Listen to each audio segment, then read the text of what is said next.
안녕하십니까? 서울 잠실에서 경비원 일을 하며 지내고 있는 60대 중반의 남자입니다. 이번 달을 끝으로 저는 오랜 시간 일을 하고 있던 정든 저의 일터를 떠나게 됐는데, 사실 저는 할 수만 있다면 일흔이 될 때까지 하고 싶은 심정입니다. 하지만 아들 녀석들이 앞으로 남은 인생, 제 인생은 편하고 즐겁게 보낼 수 있도록 해주겠다며 일을 그만두라고 사정을 해서 그만두게 된 것이랍니다. 남은 제 인생을 책임져 주겠다는 아들들의 말을 들으며 고맙기도 했지만 한편으론 미안한 마음이 컸습니다. 왜냐면 저는 아들들에게 좋은 아버지가 되지 못해줬거든요. 지금은 남들이 부러워할 만큼 화목한 저희 가정에도 사실 어디 가서 쉽게 말하지 못할 일들이 있었는데, 오늘 제가 그 이야기를 한번 풀어보도록 하겠습니다. 저는 2남 1녀 중 막내로 태어났는데, 제 바로 위에 형과 나이가 10살 차이가 날 정도로 늦게 태어난 늦둥이였습니다. 늦둥이로 태어나다 보니 부모님들과 형, 누나의 사랑을 듬뿍 받고 자랐었고, 가족들의 사랑 덕분에 세상을 다 가진 것만 같던 저의 7살에 부모님들이 사고로 세상을 떠나게 됐습니다. 미안하지만 나는 너네 둘 못 먹여 살려. 나 이제 20살이야. 20살인 내가 어떻게 너희 둘을 먹여 살리겠어? 나는 내 살 길 찾아갈 테니까 너희도 너희 살 길 찾아갔으면 좋겠다. 아니 누나, 성광이 이제 7살이야. 나야 학교를 그만두고 어떻게든 돈 벌어서 먹고 살면 된다지만 어떻게 7살 난 애한테 알아서 먹고 살 길 찾아가라고 할 수가 있어? 누나, 아무리 그래도 동생인 우리 둘을 버리면 안 되지. 우리 둘이 조금만 노력하면 먹고 사는데 크게 문제가 없을 거야. 왜 버리면 안 되는데? 그리고 너 말을 그렇게 하면서 나 있으면 학교 안 그만둘 거잖아. 내가 너희들을 부양해야 될 이유라도 있니? 나는 내 인생 바쳐서 너희들 먹여 살린다고 생각하면 너무 끔찍해. 아버지랑 엄마가 남겨주신 재산 중에서 정확히 3분의 1 내가 챙겨갈 테니까 태광이, 너는 성광이를 네가 책임지든지 너도 너 살 길 찾아가든지 알아서 해. 저와 13살 터울이었던 첫째 누나는 아버지와 어머니가 세상을 떠나자마자 고등학생이었던 형과 저를 두고 집을 나가버렸습니다. 울고불며 누나를 붙잡아 보기도 했지만 누나는 너무나도 냉정하게 저희를 뿌리치고 제 살 길을 찾아 떠나가 버렸죠. 아버지도 어머니도 세상을 떠난 마당에 누나까지 잃게 되자 어린 나이에 제가 받은 상처가 엄청 컸었는데, 그래도 형만큼은 끝까지 제 곁에 있어줬습니다. 성광아, 걱정하지 마라. 그래도 너한테는 형이 있잖아. 형이 어떻게든 우리 성광이 학교도 보내주고 할 테니까 성광이, 너는 형만 믿고 이제 그만 울어. 당시 17살이었던 형은 누나까지 떠나고 난 후에는 다니고 있던 고등학교를 그만두고 돈을 벌기 시작했습니다. 형이 일을 하러 갈 때마다 저는 집에 홀로 남겨져 있어야 했지만 늦은 시간에라도 반드시 집으로 돌아오는 형이 있다는 사실만으로도 안심이 됐습니다. 성광이 내일부터 초등학생 되는 거야. 학교 가서 친구들이랑 사이좋게 지내고 선생님 말씀 잘 듣는 착한 어린이가 되어야 돼. 형 말 무슨 말인지 알겠지? 형, 근데 학교 가면 나만 아빠랑 엄마 없는 거야? 철원이가 그러던데 학교 가면 나만 고아라서 놀림당할 거래. 철원이 말이 사실이야? 못된 친구들은 놀릴 수도 있겠지만 대부분 다 착한 친구들이라서 놀리지 않을 거야. 그리고 형이 이렇게 있는데 성광이가 왜 고아야? 성광이는 그런 걱정하지 말고 학교 열심히 다녀야 돼. 어린 나이에 부모 없이 자란다는 것은 결코 쉽지는 않았지만 그 어린 나이부터 저는 그게 제 운명이라 깨닫고 힘듦을 받아들이며 살았습니다. 그리고 제가 힘든 걸 티낸다면 저를 위해 희생하며 살고 있는 형까지도 힘들어질까 티를 내지 못하며 살아왔죠. 형님, 지금까지 저 키워주셔서 정말 감사합니다. 고등학교 졸업하고 나서 저는 학교에서 연계해주는 공장으로 바로 취직을 할 생각입니다. 취직해서 돈 벌면 제가 지금까지 형한테 받은 것들 다 갚을 테니까 형님은 이제 형님 인생 사십시오. 나는 지금 너 대학 보내주려고 돈 모아두고 있는데 그게 무슨 소리냐? 쓸데없는 소리 하지 말고 공부 열심히 해서 대학 갈 생각만 해. 누가 너보고 돈 벌라고 시키기라도 했어? 아니면 지금 우리가 먹고 살기가 힘들어 형이 돈 벌 만큼 벌고 있는 거 몰라서 그래? 형님, 언제까지 저 때문에 희생하시면서 사실 생각이세요? 형님 친구들은 다 제 짝 만나서 장가도 가고 아이도 낳고 그러는데 형님은 저 때문에 아무것도 못하고 계시잖아요. 너 때문이 아니라 내가 좋아서 하는 일이니까 너는 신경 쓰지 않아도 된다.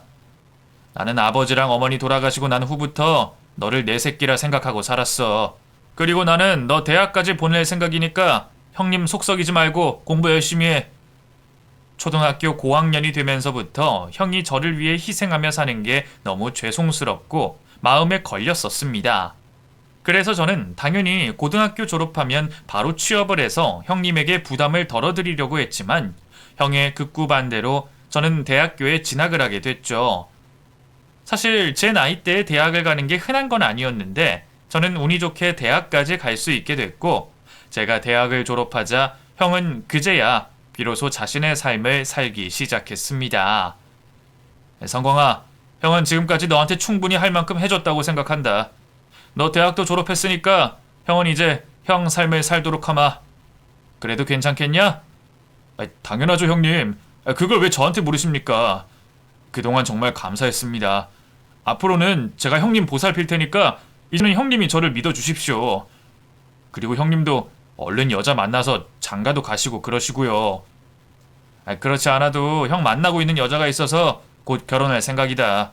너 대학 졸업하는 것만 보고 장가 가려고 준비하고 있었어.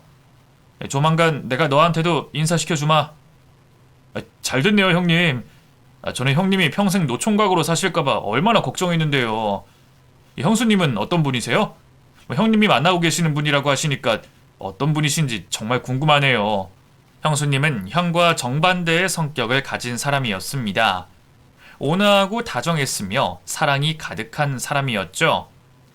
형과 형수님은 결혼 후 1년 만에 아이를 낳았는데 화목한 형님의 가정이 부러웠던 저도 없는 형편이긴 했지만 만나고 있던 아내와 간소한 결혼식을 올리게 됐습니다. 성광아, 너도 좋은 짝 만나서 가정 이룬 모습 보니 형이 뿌듯하구나. 너도 곧 아버지가 될 테니 아내와 아이를 위해서 항상 책임감 있게 살아야 한다. 한 가정의 가장이 되는 건 절대 쉬운 일이 아니니까 힘든 일이 있으면 언제든지 형한테 말하도록 해라. 형님 덕분에 제가 좋은 사람 만나 결혼까지 할 수 있게 된 것 같습니다. 저 꼭 형님처럼 좋은 남편, 좋은 아버지가 될 테니까 지켜봐 주세요. 그리고 형 도움 없이 잘 먹고 잘 사는 모습 꼭 보여드리겠습니다. 이 자식아, 세상은 혼자 사는 게 아니야. 나이를 먹어도 의지할 곳이 있어야 된단 말이야. 나는 언제든 성광이 네 편 돼주고 네가 기댈 수 있는 버팀목이 되어줄 테니까 형만 믿고 우리 잘 살아보자꾸나. 비록 넘치게 많은 걸 가지지는 않았지만 든든한 형만 있으면 저는 이 험난한 세상도 무사히 잘 살아낼 수 있을 거라고 생각을 했습니다. 하지만 행복도 잠시, 형과 형수님은 교통사고로 같은 날 세상을 떠나셨고 교통사고 현장에서 2살 된 조카만 겨우 살아남았습니다. 여보, 장례식도 안 끝난 마당에 이런 말해서 미안한데 준성이 어떡할 거야? 설마 당신이 준성이 키울 생각은 아니지? 아니, 아직 나도 어떻게 해야 될지 잘 모르겠어. 나 아니면 준성이 자기 외갓집에 가서 커야 되는데 내가 알기론 준성이한테는 제대로 된 외가 가족이 없는 걸로 알아. 우리가 준성이 키우는 건 무리야. 곧 있으면 우리 애도 태어나는데 우리가 어떻게 애 둘을 먹여 살려. 그리고 어떻게 갓난애랑 이제 막 걷기 시작한 애를 같이 키우겠냐고. 나 그 짓 절대 못해. 그럼 갈 곳 없는 애를 모른 척하란 말이야? 준성이가 다른 애도 아니고 우리 형님 애인데 내가 어떻게 모른 척을 해? 당신도 형님이 나한테 어떻게까지 해주셨는지 잘 알면서 그런 말이 나와?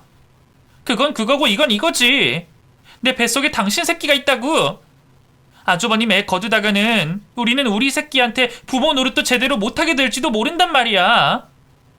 그나마 형편이 좀 넉넉하면 몰라도 우리 형편에서 준성이 데리고 오는 건 절대 무리야.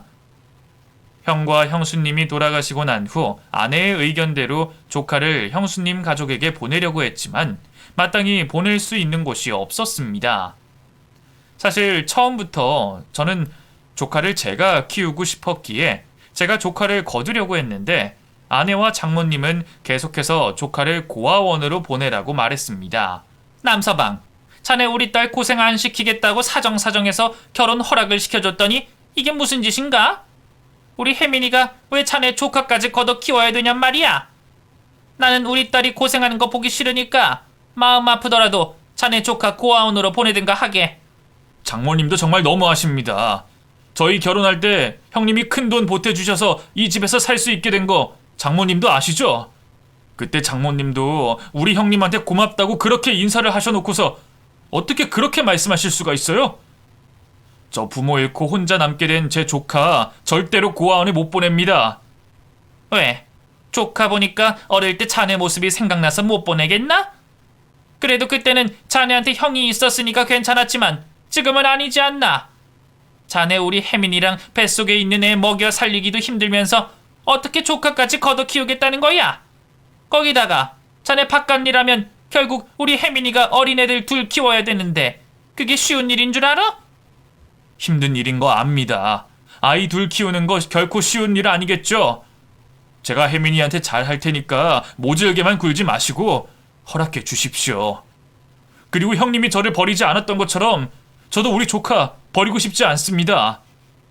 제가 울고불며 무릎을 꿇으면서까지 아내와 장모님에게 사정을 했지만 장모님은 기어코 저희 둘을 갈라놓으시려는 건지 이혼 이야기를 꺼내셨고 만삭이었던 아내도 저에게 이혼이라는 강수를 뒀습니다. 준성이 데리고 올 거면 나랑 이혼할 생각하고 데리고 와. 그리고 나 뱃속에 있는 이 아이 태어나면 바로 당신한테 보내줄 테니까 당신이 애 둘 키워내든가 말든가 알아서 해. 당신도 정말 너무하다. 당신 그렇게까지 해서라도 준성이 반대하고 싶으면 당신이 원하는 대로 이혼해줄게. 그리고 당신 말대로 준성이랑 우리 애 둘 다 내가 키울 테니까 당신은 새 출발하든가 당신 마음대로 해. 이혼하자는 아내의 말에 저는 조카와 함께 형이 살고 있던 집으로 들어갔습니다. 아내와 장모님의 심정을 이해하지 못하는 건 아니었지만 저는 조카를 고아원으로 보내면서까지 아내와 살고 싶진 않았습니다.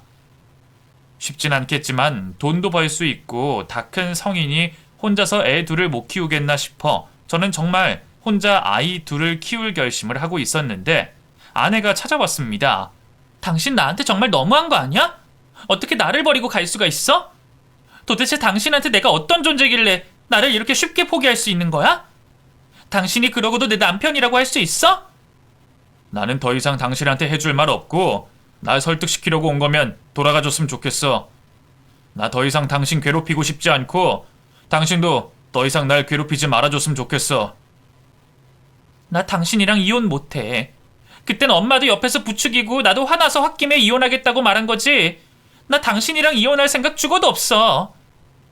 준성이 어떻게든 당신이 키워야겠다면 일단 데리고 와봐. 솔직히 자신은 없지만 당신이랑 내가 설마 애 둘 못 키워내겠어?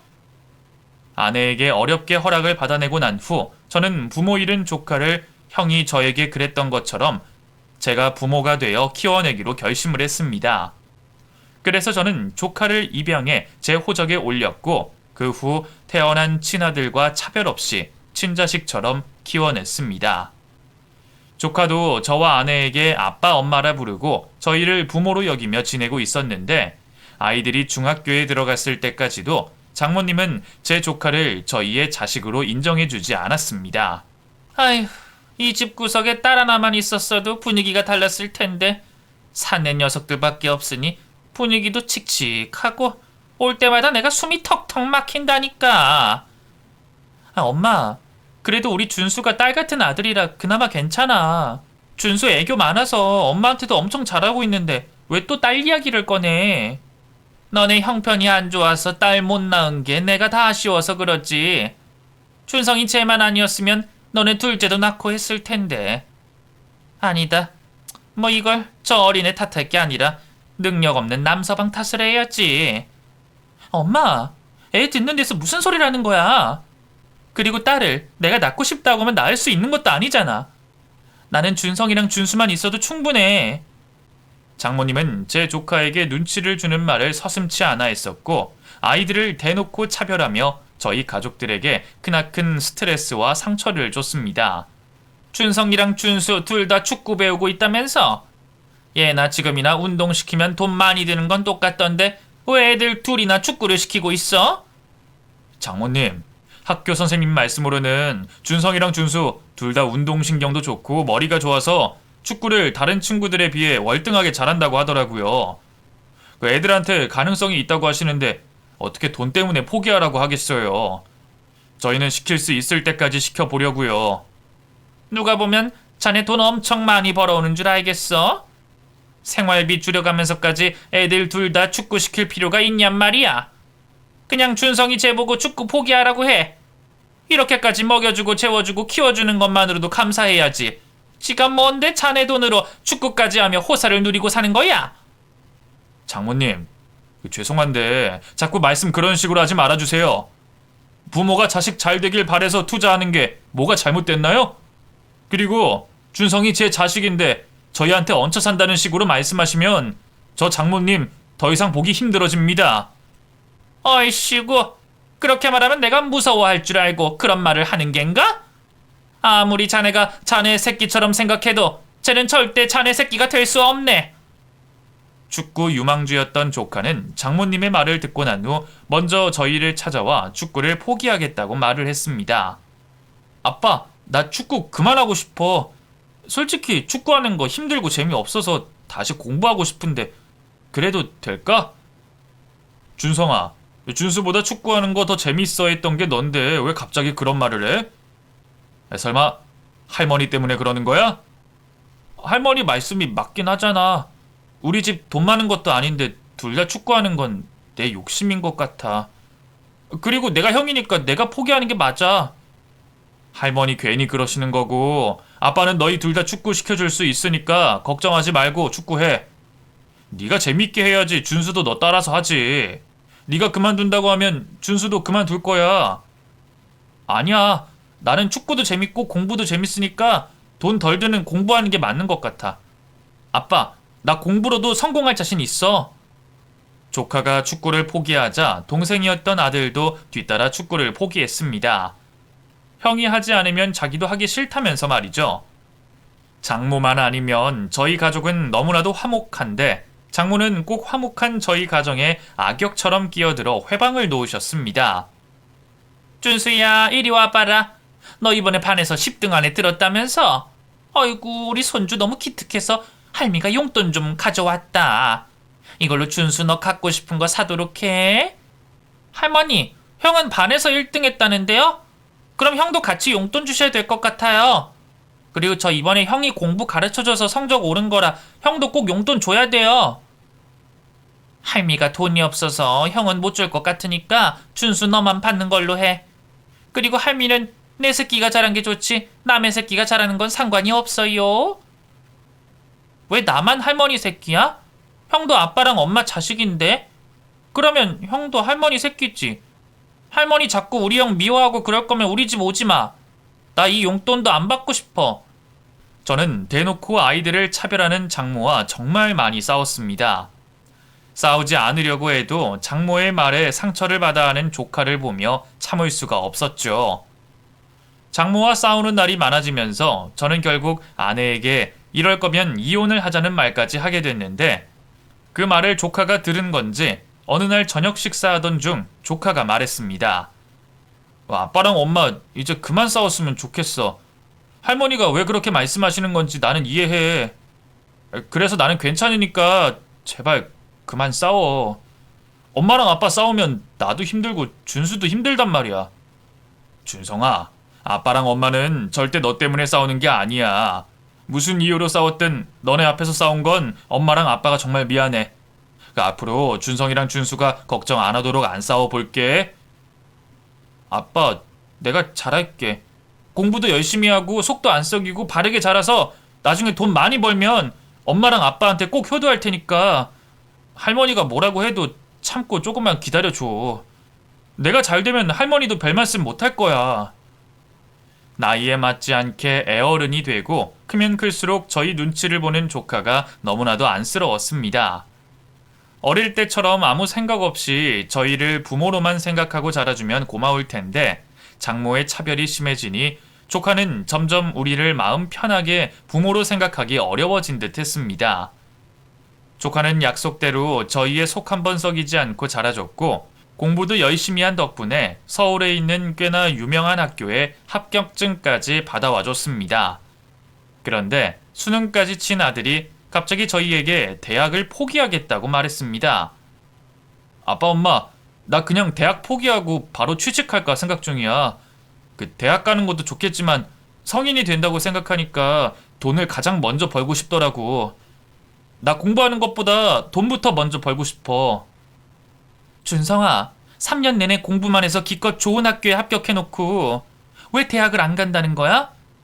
돈은 대학 졸업하고 나서도 벌 수 있고 학교 다니면서도 충분히 아르바이트로 벌 수 있는 거야.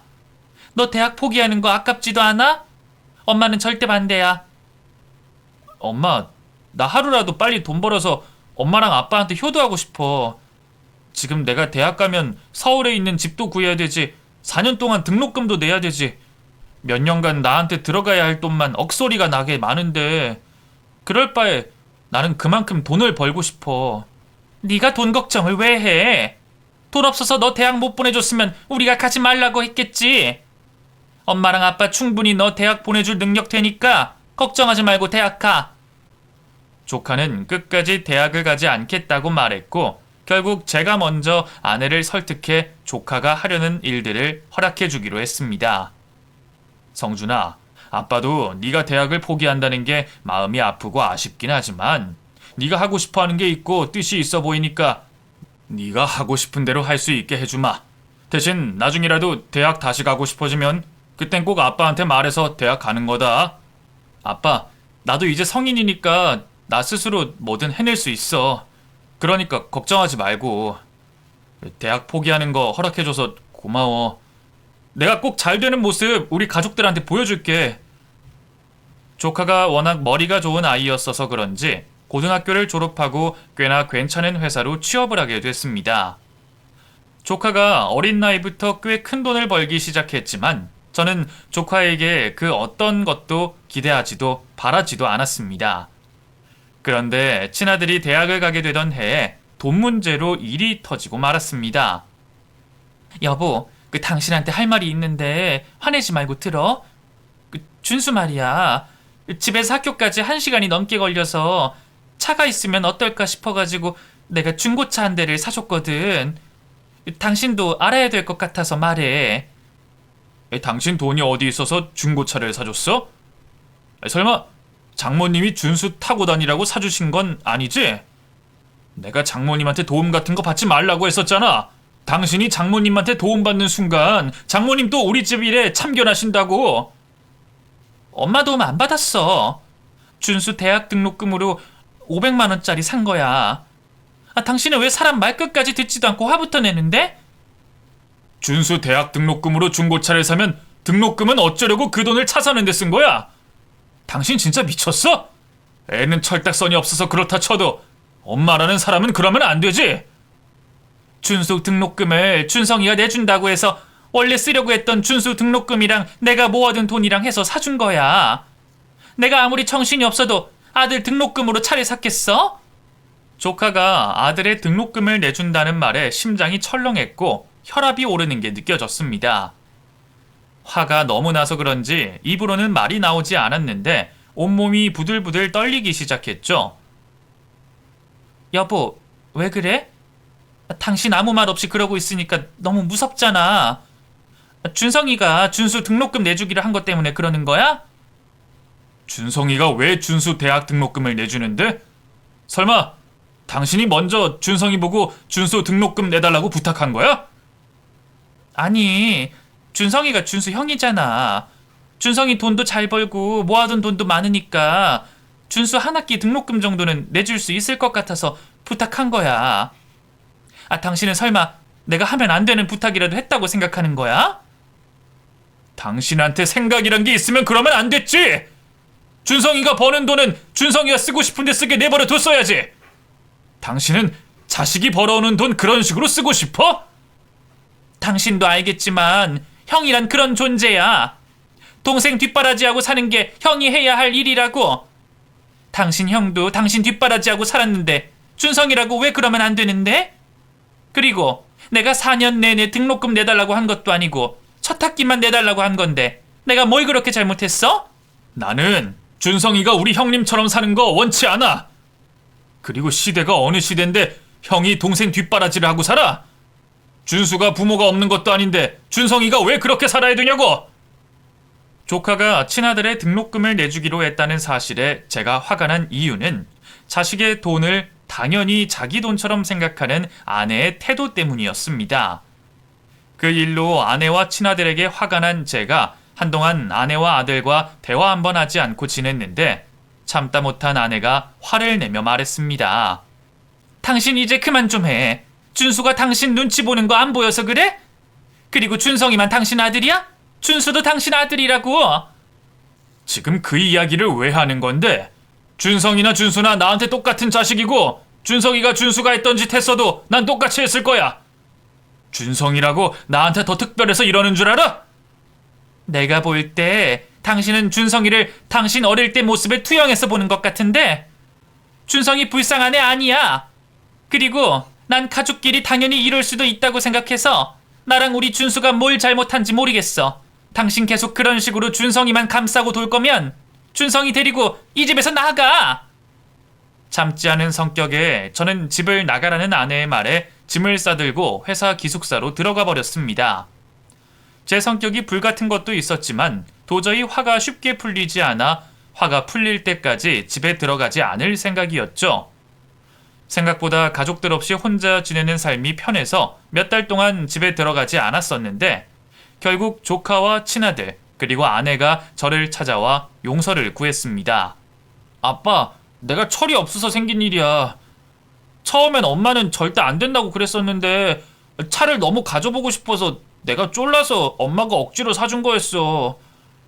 엄마는 정말 잘못이 없어. 아빠, 그 준수 등록금은 내가 흔쾌히 주겠다고 해서 준 거지 엄마가 달라고 떼쓰거나 당당히 요구해서 준 게 아니야. 엄마도 조심스럽게 이야기 꺼낸 걸 내가 준수 대학 선물로 대신 내주고 싶다고 했던 거야. 그러니까 이제 그만 화 풀고 우리랑 같이 집으로 들어가자. 결국 저는 가족들이 내민 손을 잡고 다시 집으로 돌아갔는데 아들이 대학을 재밌게 다니는 모습을 보면 볼수록 조카가 대학에 진학하지 못한 게 마음에 걸렸습니다. 분명 조카도 대학을 다니는 동생을 보며 대학을 다니고 싶어 할 것 같다는 생각이 들어 저는 조카를 따로 불러냈습니다. 준성아, 그 아빠가 곰곰이 생각을 해봤는데 준성이 너 지금부터라도 다시 대학 갈 준비를 해보는 게 어떨까 싶어. 너 정도 머리면 1년만 준비해도 네가 원하는 대학 갈 수 있지 않겠니? 너 지금 회사에서 돈도 잘 벌고 잘 지내는 거 알지만 준수 저렇게 학교 다니는 거 보니까 너 대학 포기한 게 아직도 마음이 안 좋구나. 아빠, 사실 나 올해 재수 준비하고 있긴 했어. 준수 대학 가는 거 보니까 나도 대학에 가고 싶기도 했고 회사 다니면 다닐수록 대학의 중요성을 더 절실하게 느끼게 되더라고. 나중에 대학 합격하면 그때 가서 아빠랑 엄마한테 말하려고 했는데 지금 말하게 돼버렸네. 잘 생각했다 준성아. 대학 등록금은 아빠가 어떻게든 내줄 테니까 너는 걱정하지 말고 네가 가고 싶은 대학 목표로 공부해라. 아빠는 지금이라도 네가 대학 가는 모습 꼭 보고 싶구나. 아빠, 나 모아둔 돈 많아서 대학 등록금 걱정은 아빠가 안 해도 돼. 나 내가 번 돈으로 대학 갈 정도로 능력 좋은 남자라고. 그리고 대학 가서는 무조건 장학금으로 대학 다닐 거니까 아빠는 나 재수 성공하기만 기도해줘. 조카와 아들이 성인이 되고 나서는 제 형편도 꽤나 괜찮아져 아들 둘 정도는 충분히 제 능력으로 대학을 보내줄 수가 있어 다행이라는 생각이 들었습니다. 그런데 어느 날 퇴근을 하고 지친 몸을 이끌고 집으로 돌아왔는데 아내와 아들 그리고 조카가 큰 소리를 내며 싸우고 있었습니다. 못들 하고 있는 거야?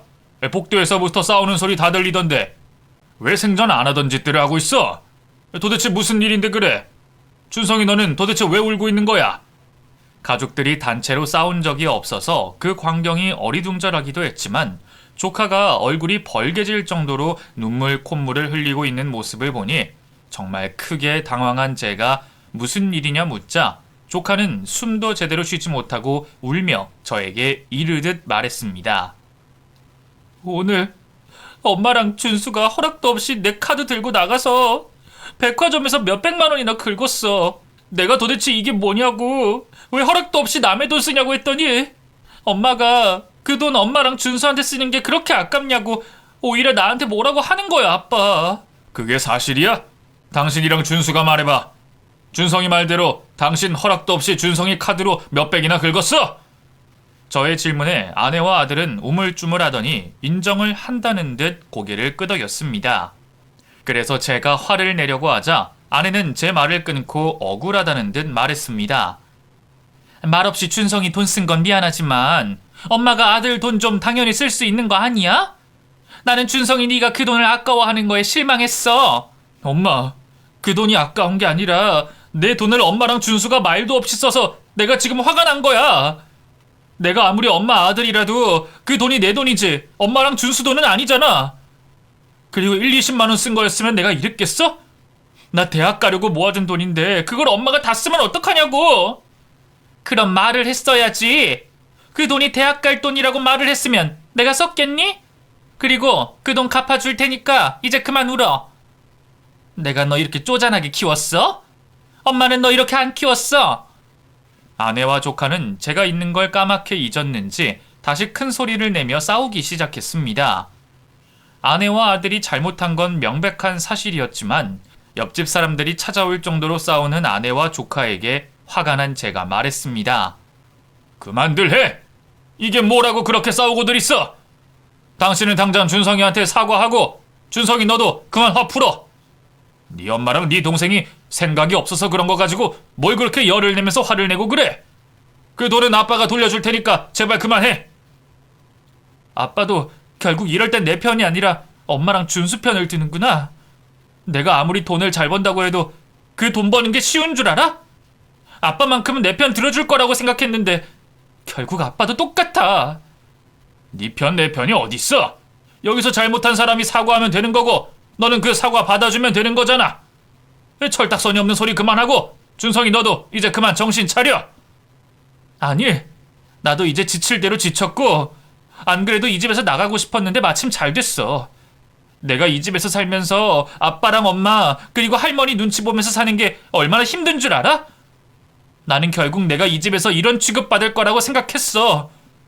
나 더 이상 이 집에서 눈칫밥 먹고 살기 싫어. 조카는 말이 끝나기 무섭게 자신의 방으로 달려가 짐을 싸기 시작했습니다.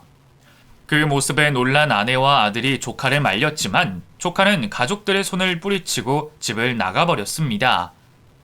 조카가 집을 나가고 나서야 아내는 눈물을 흘리며 자신의 잘못을 뉘우치기 시작했습니다. 아니, 나는 준성이가 착하니까 그 돈 써도 뭐라고 안 할 거라고 생각하고 쓴 거였어. 근데 애가 너무 불같이 화내니까 그게 너무 당황스럽고 얘가 돈이 아까워서 이러나 싶었지. 그 돈으로 대학 가려고 한 건지 나는 꿈에도 몰랐단 말이야. 애가 화낸다고 당신도 똑같이 화를 내면 어떡해? 일단 가만히 있어봐. 준성이도 지금 화가 나서 이성 잃고 저런 거니까 정신 차리면 돌아올 거야. 준성이 돌아오면 당신이랑 준성이한테 제대로 사과해. 제가 키운 아이는 제가 잘 알았기에 저는 조카가 반드시 다시 집으로 돌아올 거라고 생각을 했습니다. 하지만 시간이 지나도 조카는 돌아오지 않았고 조카가 집을 나갔다는 소식을 들은 장모님은 불난 집에 부채질을 하기 시작했습니다. 다 큰 애가 집 나갔는데 뭘 그렇게 걱정들을 하고 있어? 잘 됐다고 생각해. 나는 남서방이랑 우리 혜민이가 그 녀석 장가갈 때 돈 보태줄 생각하면서 혼자 열불이 터졌었는데 그렇게 안 돼서 얼마나 다행인지 몰라. 엄마, 그런 말 할 거면 집으로 돌아가. 엄마가 안 그래도 우리 충분히 힘들어. 그리고 다시 한번 말하는데 준성이 이 사람 아들만 되는 게 아니라 내 아들도 된다고. 너는 뭔데 걔를 네 아들로 생각하고 있니? 걔 때문에 우리 준수 부모 사랑 제대로 받지도 못했는데 지금이라도 준수한테만 집중해서 제대로 부모 노릇들 해. 그 이후 조카의 회사에 찾아가 보기도 하고 조카의 친구들을 만나보기도 했지만 조카는 그 어디에서도 만날 수가 없었습니다. 그렇게 1년이라는 시간이 흐르고 아내는 조카 찾는 것을 포기했지만 포기할 수 없었던 저는 매달 형의 납골당에 찾아가 조카에게 쓴 편지를 두고 오기 시작했습니다. 그렇게 조카가 집을 나간 지도 거의 10년이라는 시간이 속절없이 흘렀을 때 저는 제가 다니고 있던 회사를 퇴직하게 됐고 퇴직을 한 저는 바로 집 근처에 새로 생긴 아파트 경비원으로 취직을 했습니다. 돈을 떠나 70 전까지는 돈을 벌어야 늙어서 자식에게 부담이 되지 않을 것 같은 마음에 경비원 일을 시작하게 됐는데 요즘 세상에 젊은이들을 상대하는 직업은 결코 만만치 않았습니다. 아저씨, 저 잠깐 친구랑 대화해야 돼서 여기 차 세워두는 거니까 뭐 차 빼야 된다고 함부로 제 차 건드리시거나 그러지 마세요. 경고했어요. 하루는 아파트 입주민인 젊은 남자가 아파트 입구 앞에 차를 세워뒀는데 10분이 넘도록 차를 빼지 않은 적이 있었습니다. 뒤이어 들어오는 차가 없더라면 세워둬도 상관없었겠지만 그 차로 인해 다른 입주민들이 아파트 안으로 들어오지도 못하고 있어 저는 차 주인에게 쫓아가 말했습니다. 사장님, 지금 사장님 차 뒤에 차가 늘어서서 그러는데 차 좀 빼주시면 안 될까요? 뒤에서 클렉슨 울리고 난리도 아니에요. 아니, 이 영감탱이가 사람 말귀를 똥구멍으로 알아들었나? 잠깐만 세워두겠다고 했잖아요. 곧 돌아갈 거니까 아저씨가 가서 뒤에 사람들 입 닥치게 만들던지 알아서 하세요. 그리고 제 차 절대로 건들지 마세요. 함부로 건드는 순간 당신 모가지 꺾어버립니다. 이보세요. 무슨 말을 그런 식으로 합니까? 다른 사람들한테 피해 주지 말고 당장 차 빼세요. 차 다른 데 세워두고 이야기해도 되는데 왜 하필 아파트 입구에 차를 대놓고 남한테 피해를 줍니까? 공포감을 조성하고 욕을 퍼부으며 말을 하는 차 주인 때문에 화가 난 제가 강하게 말을 했더니 갑자기 차 주인이 험악한 인상을 지으며 제 곁으로 다가왔습니다. 그러더니 차 주인은 동네 사람들이 모여있음에도 불구하고 시선을 신경 쓰지 않는지 저의 멱살을 잡으며 말했습니다. 내가 낸 관리비로 일하는 주제에 왜 이렇게 말이 많아? 당신 내가 누군지 알고 까불어? 나 이 아파트에서 제일 비싼 호수에 사는 사람이야. 제 멱살을 잡은 차 주인이 소뚜껑 같은 손을 들어 올리는 순간 누군가 그 차 주인의 손목을 비틀어 버렸고 그제야 저는 그 차 주인의 손에서 벗어날 수 있었습니다. 제 생명의 은인이 누군가 싶어 고개를 들었는데 저는 차 주인의 팔을 잡고 놓지 않고 있는 그 남자의 얼굴을 보자마자 오열을 할 수밖에 없었습니다. 당신 지금 우리 아버지한테 무슨 짓이야? 당신이야말로 내 손에 죽고 싶어서 그래? 좋은 말로 할 때 우리 아버지한테 사과하고 당장 차 빼! 저를 구해준 사람은 바로 10년 전 집을 나간 조카였습니다. 조카의 말에 차 주인이 저에게 고개를 숙이며 사과를 했고 바로 차를 빼줬습니다. 저는 제 앞에 서서 저를 걱정스러운 눈으로 바라보는 조카의 손을 잡고 아무 말도 하지 못하고 하염없이 눈물만 흘렸습니다. 준성아, 우리 준성이 맞지? 내가 준성이를 여기서 만나게 될 줄은 상상도 못했는데 준성이 너 그동안 어디 있었던 거니? 엄마랑 준수랑 얼마나 찾아 헤맨 줄 알아? 저의 물음에 조카도 대답을 하지 못하고 눈물을 흘리기 시작했는데 저는 당장이라도 조카를 아내에게 보여주고 싶은 마음뿐이었습니다. 너 설마 여기서 살고 있는 거니? 그동안 일하면서 너 드나드는 거 못 봤는데 어떻게 된 거야? 여기서 사는 건 아니고 집 보려고 온 건데 집 보러 나오는 길에 아빠가 보이더라고. 멀리서 봐도 한눈에 아빠인 거 알아보고 숨어 있어야겠다 싶었는데 아빠가 멱살 잡히는 걸 모른 척 할 수가 없어서 달려온 거야. 준성아, 일단 집으로 가자. 엄마가 너 찾은 거 알면 엄청 기뻐하실 거야. 엄마 너 사라진 동안 얼마나 힘들어했는지 너는 모를 거다. 어서 아빠랑 집으로 가자. 집으로 가자는 저의 말에 조카는 순순히 저를 따라와 아내를 만났습니다. 아내는 집으로 들어오는 조카를 보자마자 자리에 주저앉고 저처럼 오열을 했고 조카는 그런 아내를 꼭 안아줬습니다. 너 왜 엄마 속을 이렇게 썩혀? 크는 동안 단 한 번도 엄마 속 안 썩이던 놈이 왜 다 커서 엄마 속을 이렇게 썩이냐고? 엄마가 너 잘못됐을까봐 얼마나 걱정한 줄 알아? 도대체 왜 이제서야 돌아온 거야? 엄마, 그날 내가 그렇게 나가서 정말 미안해. 나도 다시 집으로 돌아오고 싶었는데 돌아오려던 날 집 앞에서 만난 할머니가 나보고 돌아오지 말라고 해서 못 왔어. 그게 무슨 소리야? 할머니가 오지 말라고 했다니? 너 할머니랑 만난 적이 있었어? 할머니는 너 만났다는 말 안 하던데? 집 나가고 나서 돌아오려고 했는데 집 앞에서 할머니를 만났어.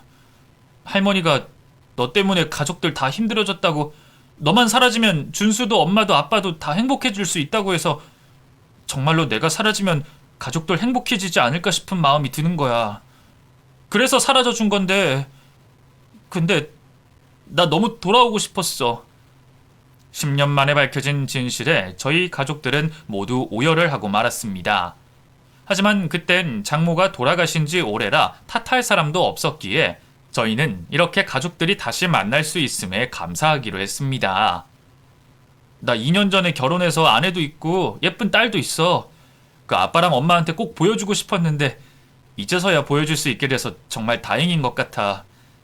엄마가 보면 정말 좋아할 며느리야. 성준이, 네가 아빠랑 엄마 없이도 너무나도 잘 살아줬구나.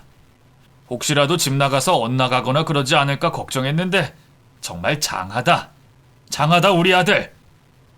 아빠랑 엄마가 잘 키워준 덕분이야.